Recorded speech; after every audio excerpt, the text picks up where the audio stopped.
كل الدول العربية، كل الدول العربية لا أستثني أي دولة، كل الدول العربية. اسمع هذا الكلام لمصر، لأن كثير من الناس يستهين بمصر بسبب الأوضاع الاقتصادية. كثير من الناس يستهين بمصر، يقول لك مصر والمصر والمصري كذا والجنيه. قليلين أدب. كل الدول العربية لو رجعتها للوراء لا تملك تطورا ولا حضارة ولا أي حاجة إلا مصر. لو رجعتها للوراء كانت تتقدم. فلهذا مصر إذا جئت تتكلم عن الأدباء، أكثر الدول أنتجت أدباء. إذا أتيت تتكلم عن الفن، أكثر دول أنتجت فن. إذا تتكلم عن الموسيقى، أكثر دول كانت وأنتجت الموسيقيين إن صلح التعبير. تكلم عن الطب، أول دولة عربية كانت تصدر الأطباء للوطن العربي. عن ماذا تتكلم؟ تجارة، كانت أقوى الدول تجاريا واقتصاديا، وكانت تساعد كل الدول العربية. مصر، نعم مصر كانت تساعد الدول العربية. مصر، نعم مصر. عن شو ماذا تتكلم؟ ضع في ذهنك أي حاجة اقتصادية سياسية عسكرية وارجعها قبل 50 سنة، ستجد مصر في الريادة. ستجد مصر في الريادة. علمت؟ فبالعكس مصر حقها تفتخر. هذا أنا أغضب لما أرى كم تافه وتافهة ينتقصون من مصر والمصريين. أغضب. يعني جار عليهم الزمن من ناحية اقتصادية، جار عليهم الزمن. الدول هكذا، الدول تبدأ ضعيفة كالطفل، ثم شابة تقوى، ثم تهرم.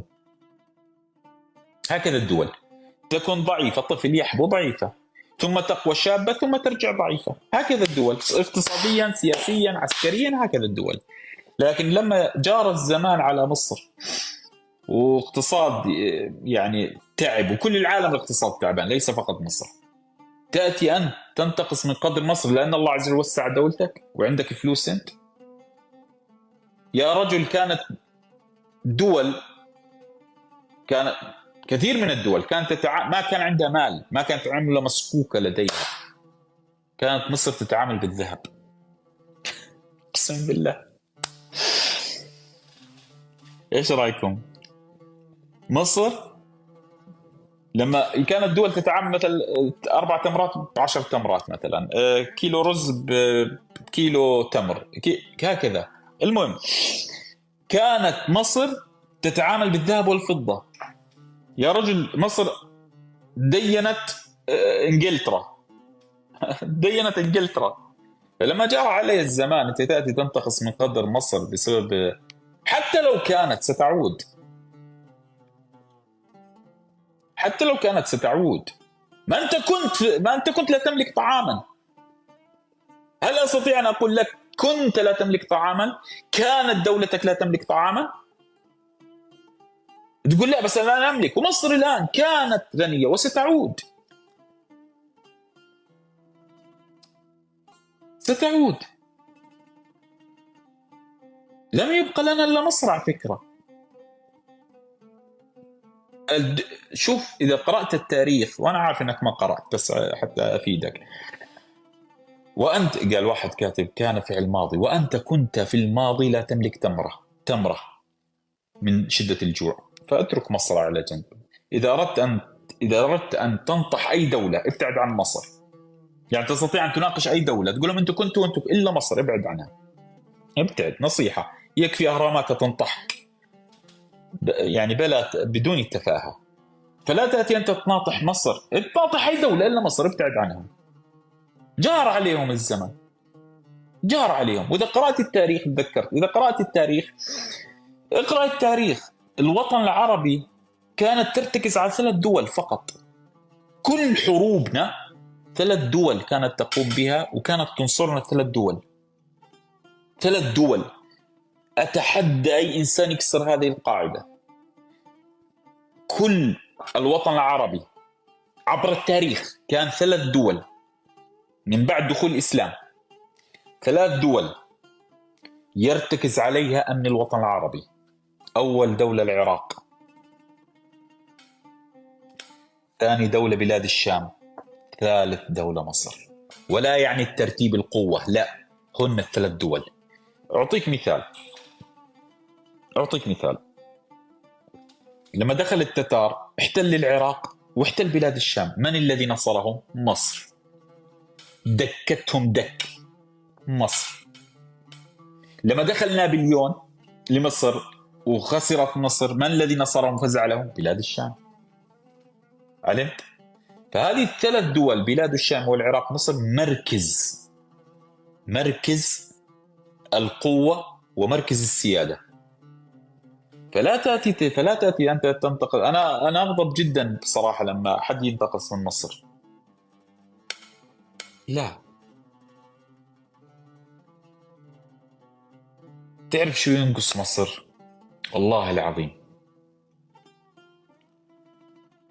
ينقصها الإعلام، التسويق الصح لمصر. بس والله العظيم ينقص مصر الإعلام، لأن إعلام مصر للأسف يتوجه دائما للخلافات والمشاكل وكذا. روجوا لمصر. نحن نحتاج ترويج لمصر سياحيا، قسما بالله حنا محتاجين نروج لمصر سياحيا. أنا كل سنة أنزل مصر 3 أو 4 مرات كل سنة. احنا محتاجين نروج لمصر سياحيا. مرة فيديو واحد نشر فيديو واحد عن مصر، لبناني أظن، لبناني، وصل 12 مليون مشاهدة. كل العالم شاف مصر واستغرب هذه مصر وهذه مصر. بس للأسف الإعلام ماخذها اقتصاديا. الإعلام مستهدف مصر، ما يطلع من مصر إلا فيديوهات المشاكل. ما يطلع من مصر إلا فيديوهات المشاكل. فلان طعنت فلان، وفلانة طعنها فلان، وفلانة قتل فلان، وهذه الفلانة أجت قتلت حبيبة عشان خطيبها فلان، وهذا الفلان طالب راح قتل الأستاذ بس مشاكل المصايب والقتل الجريمية تطلع للناس. فالناس شو طلعوا جمال مصر للناس.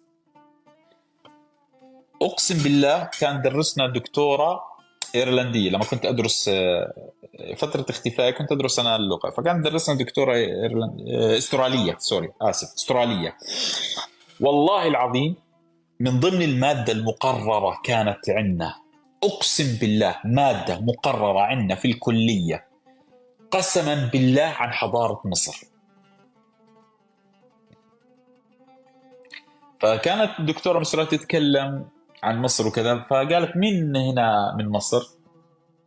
فما حد رفع ايده، انا كنت العرب، فقالت مين حد هنا عربي؟ رفعت انا عربي.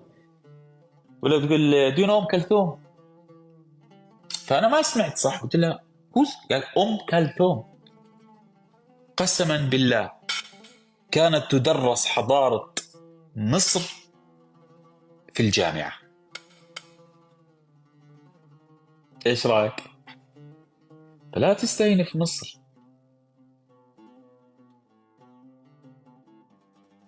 هذا اللي ينقصنا حنا بس. وان شاء الله بيرجع مصر لا تزول. تتعب تميل كذا، لكن ما تزول، ما تستطيع نزعها. لكن هي مستهدفة. يعني مثلا الجرائم في كل دول العالم بس ما نسمع عنها. في جرائم في دول، أخ يقتل أخته، واحد يقتل أمه، بس ما نسمع عنها تكتيم. بس بمصر يطلعوها. يا ليت مصر تسن قانون عدم نشر السوشيال ميديا. قسما بالله كل من يسيء في السوشيال ميديا يعاقب ويدفع فلوس، لأن الناس تتأدب بالمال. كما قال الحسن البصري: كنت أغتاب فنذرت إن اغتبت أحد أن أتصدق بدينار من ذهب. قال: فما اغتبت بعد ذلك أحدا فعلمت أن المال أعز علي من حسناتي. قالها الحسن البصري.